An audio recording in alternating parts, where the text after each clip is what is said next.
Transmedia forum आपका स्वागत करता है। निखिल गुप्ता ये जो पर्सन है पिछले 1-1.5 साल से इंडिया यूएस रिलेशनशिप में एक टसल का मुद्दा बना हुआ है, एक विवाद का मुद्दा बना हुआ है।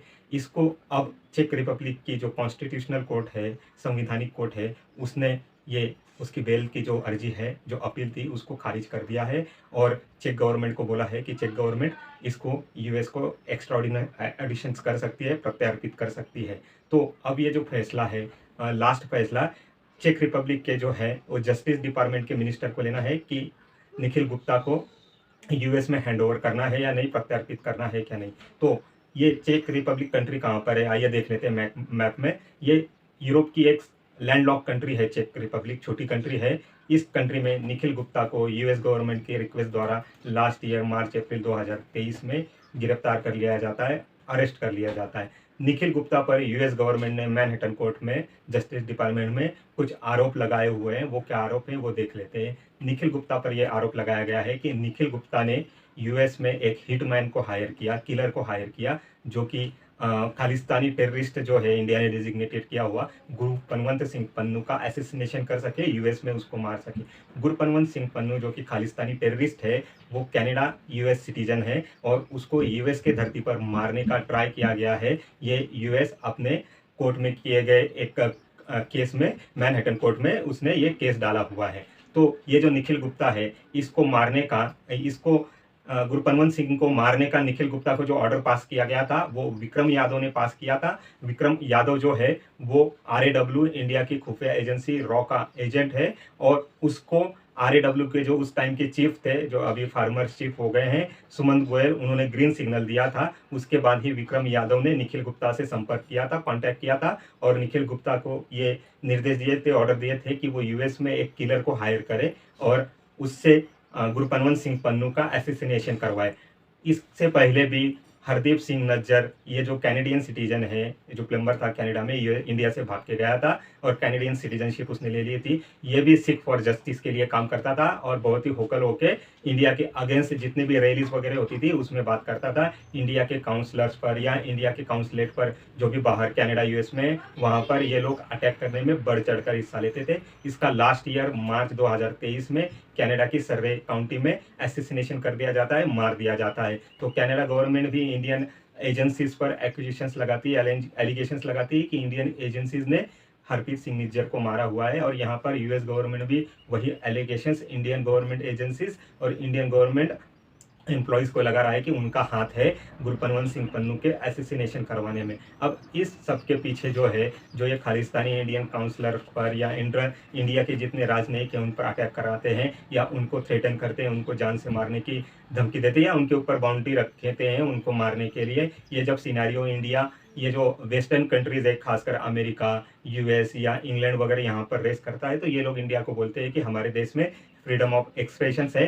तो फ्रीडम ऑफ एक्सप्रेशंस की वजह से हम इन खालिस्तानी टेररिस्टों पर कोई भी कार्रवाई नहीं कर सकते, क्योंकि ये लोग वायलेंस की बात नहीं कर रहे हैं, खाली अपना एक्सप्रेशन जो है अलग कंट्री के लिए, इंडिया को तोड़ने के लिए हमारे देश में कर रहे हैं। ये इंडियन के काउंसलेट पर चाहे जितना भी वायलेंटली अटैक करते रहे, हम उसके बारे में कुछ नहीं कर सकते। तो इंडिया बार बार वेस्टर्न कंट्रीज को ये मुद्दा उठा रहा है, प्रेशराइज कर रहा है कि आप ये जो बाहर में खालिस्तानी टेररिस्ट है, आपके देश में जो सेफ हेवन पाते हैं और इंडिया के खिलाफ बोलते हैं, इन पर कार्रवाई की जाए। लेकिन वेस्टर्न कंट्रीज, खासकर यूएस लीड वेस्टर्न कंट्रीज जो है, इंडिया को एक कंट्रोल में रखना चाहती है, इंडिया के ऊपर एक लगाम रखना चाहती, ताकि इंडिया भी चाइना के जैसा आउट ऑफ कंट्रोल ना हो जाए, इंडिया भी चाइना के जैसा यूएस को आंखें दिखाने ना लगे। इसलिए अमेरिका और वेस्टर्न कंट्रीज, नाटो कंट्रीज जो है, इंडिया को थ्रेटन करने में लगी रहती है, ये खालिस्तानी मुद्दा अपने देश में जलता हुआ रख करके। अब इंडिया को ये सोचना पड़ेगा कि बाइडेन एडमिनिस्ट्रेशन या पेंटागन इंडिया से आखिर चाहता क्या है।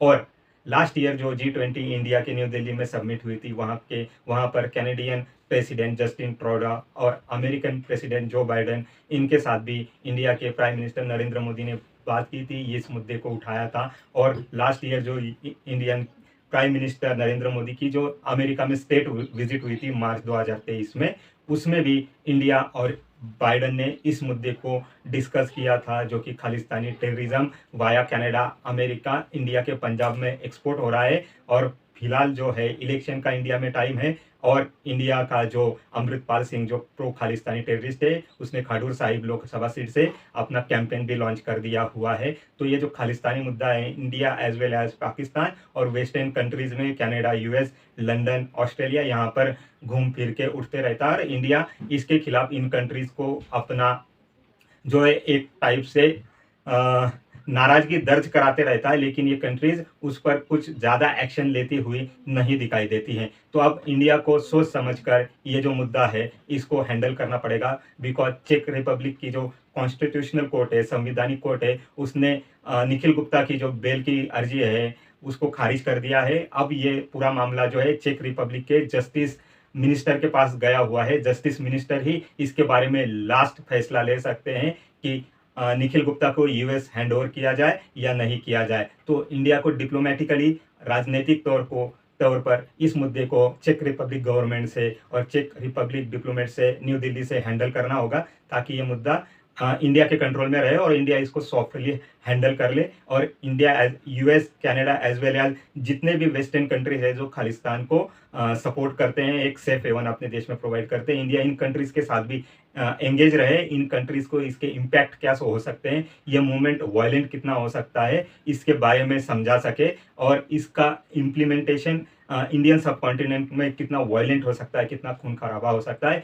ये भी इंडिया इन कंट्रीज को समझा सके। इसके लिए इंडिया को प्रॉपर डायलॉग्स करने होंगे, प्रॉपर चैनल थ्रू एंगेजमेंट करना होगा इन कंट्रीज के साथ और इन कंट्रीज के साथ एक टाई अप करना होगा, एक पार्टनरशिप करनी होगी इस मुद्दे को लेके। आइए देखते हैं चलते चलते में क्या है। चलते चलते में सबसे पहले पूना का पोर्च कार केस का जो दुर्घटना जो एक्सीडेंट हुआ था संडे को 19 मई 2024 को, उसमें जो एक्यूज था, जो माइनर था 17 साल 8 महीने का, उसको पुणे पुलिस ने ट्राई किया है कि उसको as a normal case, juvenile case में नहीं लड़ा जाएगा, इसको नॉर्मल केस करके ट्रीट किया जाएगा ताकि जो एक्यूज है उसको ज़्यादा से ज़्यादा सजा मिल सके। तो पुणे पुलिस ने जो अपील की हुई है उसकी इंतजार में पुणे पुलिस है कि अगर कोर्ट इस अपील को एक्सेप्ट कर लेता है तो एक्यूज पर नॉर्मल केसेस लग जाएंगे, जुवेनाइल केस में उसको प्रेजेंट नहीं होना पड़ेगा। लेकिन कुछ सवाल इस केस में पीछे छूट गए हैं कि उसकी जो अल्कोहल टेस्ट ली गई वो बहुत ही टाइम बाद ली गई। एक्सीडेंट के तुरंत बाद पुलिस ने उसके ऊपर कार्रवाई नहीं की, उसकी अल्कोहलिक टेस्ट तुरंत ही ली नहीं गई। और लोकल पॉलिटिशियंस के भी इसमें नाम आ रहे हैं कि उन्होंने भी डिले करने की कोशिश की है, इस केस में पॉलिटिकल इंटरफेरेंस किया हुआ है। बट ये मुद्दा अब नेशनलाइज हो चुका है, तो नेशनलाइज चैनल्स में, न्यूज़पेपर में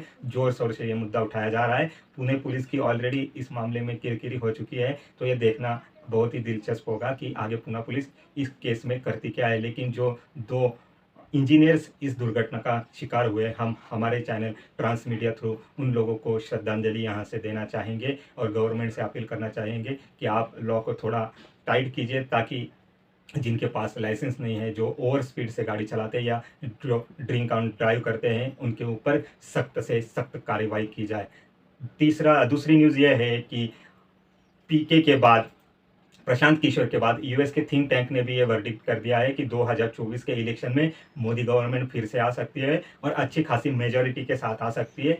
300-350 सीटों प्लस लेके 2024 में आ सकती है। यूएस थिंक टैंक ने भी वर्डिक्ट कर दिया है प्रशांत किशोर के बाद। तीसरी और सबसे आखिरी खबर यह है कि पेरिस में जो ओलंपिक होने वाले हैं 2024 फ्रांस के पेरिस में, उसमें इंडिया फ्रांस गवर्नमेंट को सिक्योरिटी में मदद करेगा। इंडियन गवर्नमेंट और इंडियन एजेंसीज को जितना भी नॉलेज है और जितना भी एक्सपीरियंस है टेररिज्म हैंडल करने में, इंडिया अपनी एंटी टेररिस्ट स्क्वाड टीम को वहां पर भेजेगा ताकि पेरिस ओलंपिक अच्छे ढंग से हो जाए, पेरिस ओलंपिक में कोई भी बाधा ना आए और इंडिया के पास जितना टेररिज्म को हैंडल करने का एक्सपीरियंस है इंडिया वहां पर यूज़ कर सके, क्योंकि इंडिया का बहुत ही अच्छा एक दोस्त फ्रांस कहा जाता है। तो इंडिया इस पेरिस ओलंपिक में सिक्योरिटी भी फ्रांस गवर्नमेंट के साथ प्रोवाइड करने वाला है। आप मेरा चैनल ट्रांस मीडिया फोरम जल्दी से लाइक एंड सब्सक्राइब कर दीजिए ऐसी बेहतरीन खबरों के लिए। Thank you very much.